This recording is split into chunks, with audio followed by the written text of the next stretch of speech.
There's two of us left. We can't go on anymore. In 15 to 20 minutes, we'll be dead. This is the tragic tale of the Shatayeva group, the first all-female mountaineering team to attempt the formidable Lenin Peak. Their ambitious journey ended in heartbreak, with not a single member making it back alive. In the days that followed, desperate calls from the stranded climbers echoed from high up on the mountain. Yet, their unwavering resolve to avoid assistance from male counterparts and their refusal to heed advice from other experienced mountaineers sealed their fate against the unforgiving forces of nature. Let's delve deeper into this harrowing story and uncover what truly happened. The year was 1974, a time when women were finally being recognized across various professional fields. This shift was largely influenced by Soviet culture, which had championed the image of women as integral to the workforce since the 1930s, depicting them as factory workers, scientists, pilots, and even high-ranking officials. Sports, particularly mountaineering, were no exception. Although the number of female mountaineers remained relatively small, their achievements had earned them well-deserved recognition. By the early 1970s, one name stood out among Soviet women climbers: Elvira Shatayeva. At 35 years old, she had already cemented her reputation as one of the most accomplished mountaineers in the Soviet Union. Born in 1938 in Moscow, Elvira pursued her education at the Moscow Academic Art School and later worked as a sports committee instructor in the Spartak Sports Society. Her ambition and skills made her a trailblazer in the world of climbing. Towering at 7,134 meters, Lenin Peak, located on the border of Tajikistan and Kyrgyzstan, was a monumental challenge for mountaineers. Part of the Trans-Alai Range in Central Asia, it stood as a dream and a test for many climbers. While not the tallest of high-altitude peaks and considered less technically demanding, its reputation as a manageable climb attracted hundreds of summits annually, making it one of the most climbed 7,000-meter peaks in the world.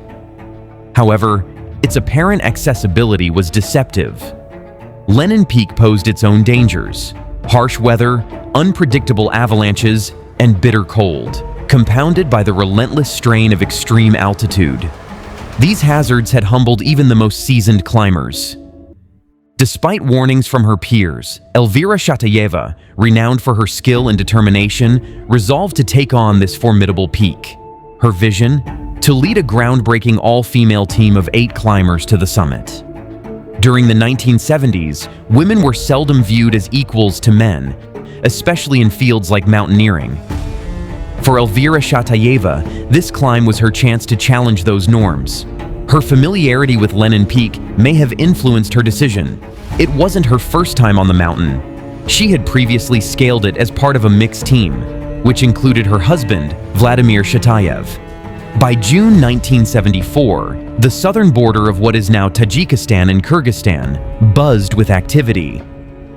An international mountaineering camp had sprung up in the Pamirs, a region renowned for its towering peaks. This event was particularly significant. It was the first major American climbing expedition permitted in the Soviet Union.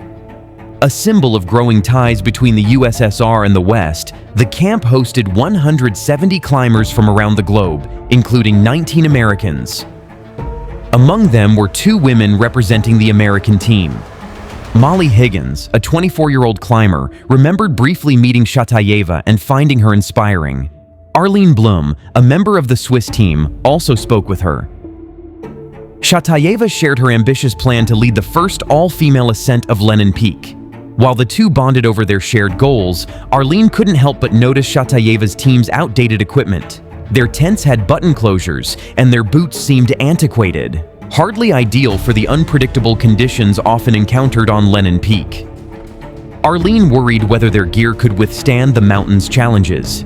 Despite these concerns, Lenin Peak was Elvira's chosen objective for the 1974 climbing season. Known as one of the least treacherous peaks in the region, it had earned a reputation for reliability. In the 45 years since its first recorded ascent, not a single climber had perished on its slopes. Some suggested Elvira take on a more dangerous summit, but she declined, feeling unprepared to tackle such risks. Lenin Peak, on the other hand, had always been predictable, until 1974. That summer, the mountain seemed to turn against its reputation. Its slopes were buried under more snow than usual, and the weather proved unusually harsh. On July 25th, an avalanche claimed the life of John Gary Olin, a skilled American climber, marking the mountain's first recorded fatality. Then, in early August, it struck again, taking the life of a Swiss climber, Eva Schmidt. It was during this turbulent period that Shatayeva's team prepared for their own ascent. On July 10, 1974, Elvira Shatayeva's team gathered in the city of Osh, now part of modern-day Kyrgyzstan. Male climbers at the base camp observed that these women operated with the precision of a well-oiled machine. They adhered to strict discipline, trained intensively, and completed 2 preparatory hikes to acclimatize to the high altitudes. The team was committed, worked tirelessly, and maintained a strong bond with one another, fully aware of their shared mission. They were cautious about accepting help from men, preferring to rely on their own capabilities. Their tents were set up away from the main camp, and they were selective about who they allowed into their space. Elvira's husband, Vladimir Shatayev, was at the same base camp during their preparation and closely observed how methodically his wife and her team readied themselves for the climb. However, before their journey began, Vladimir had to leave. As they bid farewell, he urged Elvira to be careful, to avoid pushing beyond her limits, and to turn back if anything went wrong. By late July, the team was fully prepared to begin their ascent.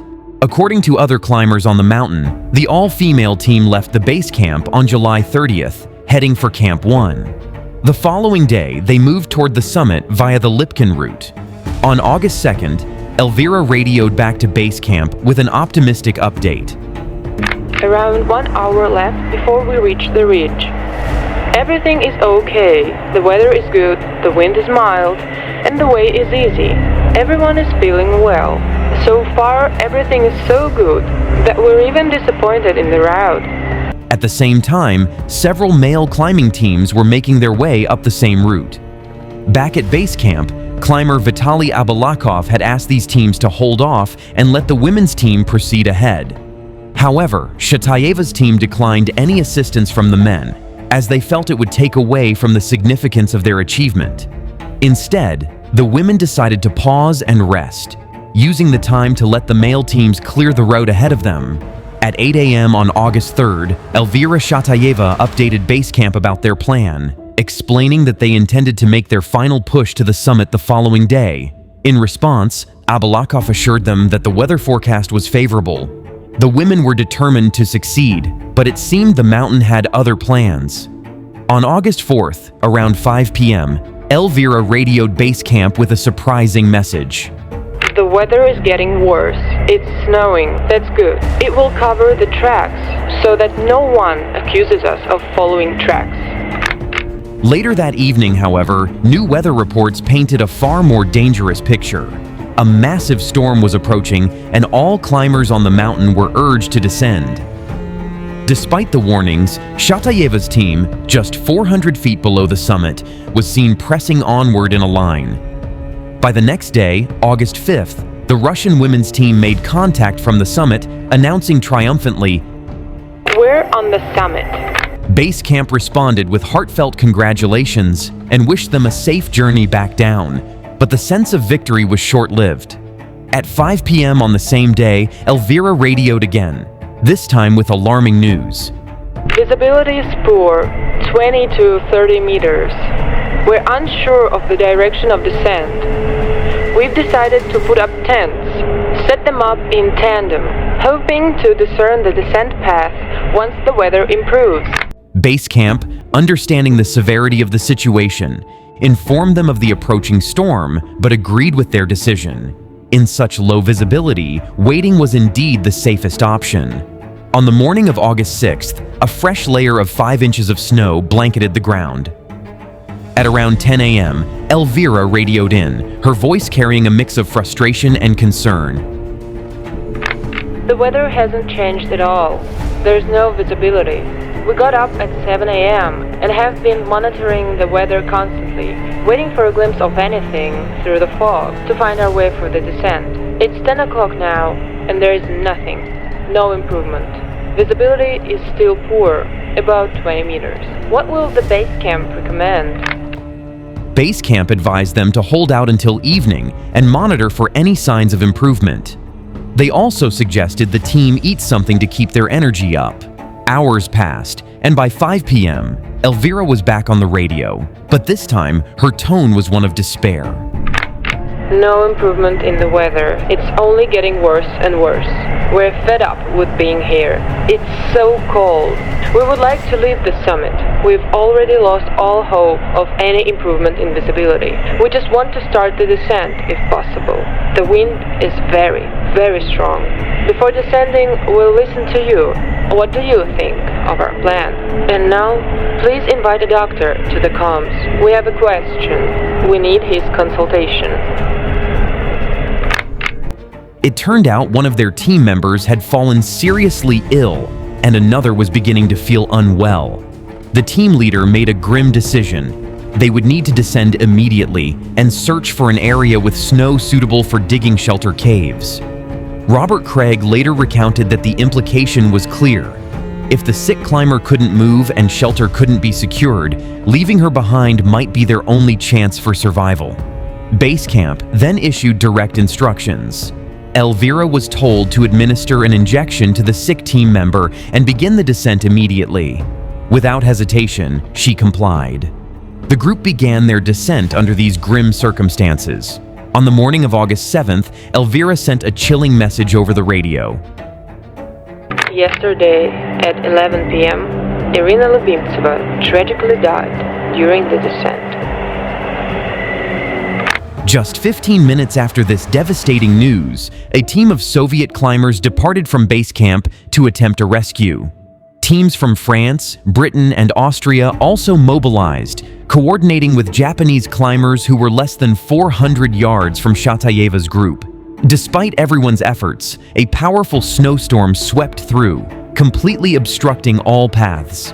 Reaching the stranded climbers became an insurmountable challenge. To make matters worse, reports indicated that an earthquake, one of 3 that month, had been registered around the same time. At 2 p.m., Shatayeva's desperate voice came over the radio.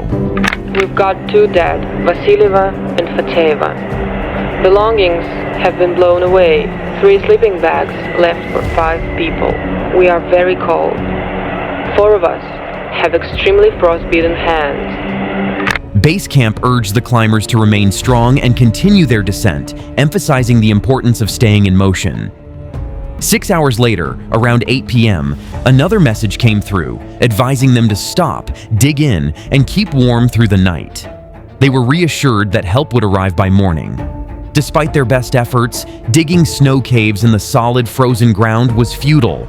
Instead, they managed to pitch 2 tents on a narrow ridge just a few hundred feet below the summit.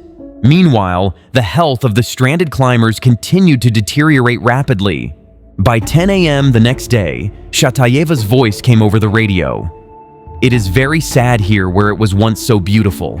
At noon, her voice faltered as she relayed the grim reality. 1 more has died. 2 more are dying. They are all gone now. 2 others earlier asked about their children. Now, it is no use. By 3:30 p.m., a disoriented Shatayeva whispered, "We are sorry. We have failed you. We tried so hard, but now we are so cold." Base camp, overwhelmed with despair, assured them that a rescue operation was underway. However, by 4 p.m., the transmission grew faint. It became evident that another climber had succumbed. Now, only 3 remained. The wind at their altitude raged at speeds of 80 to 100 miles per hour, with summit temperatures plunging to between -30 and -40 degrees Fahrenheit. At 6:30 p.m., another transmission came through. Another has died. We cannot go through another night. I do not have the strength to hold down the transmitter button. Finally, at 8:30 p.m., Shatayeva's voice carried the weight of the inevitable. Now we are 2. And now we will all die. We are very sorry. We tried, but we could not. Please forgive us. We love you. Goodbye. Goodbye. The following day, an American team ascended the mountain and discovered Shatayeva's body, along with the remains of their campsite and others who had perished. Using a radio borrowed from a Japanese team, they relayed the grim findings to base camp. A week later, Shatayeva's husband, accompanied by several others, ventured up the mountain to retrieve the bodies.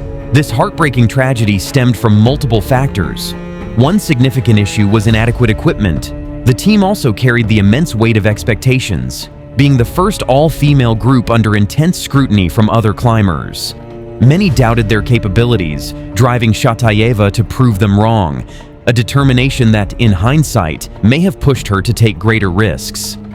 Adding to the pressure, Shatayeva deeply felt her responsibility as the leader, a sentiment echoed by others who knew her. Their strong sense of loyalty to one another ultimately prevented them from abandoning anyone, no matter the circumstances. Speculations about the decisions made during the climb have lingered.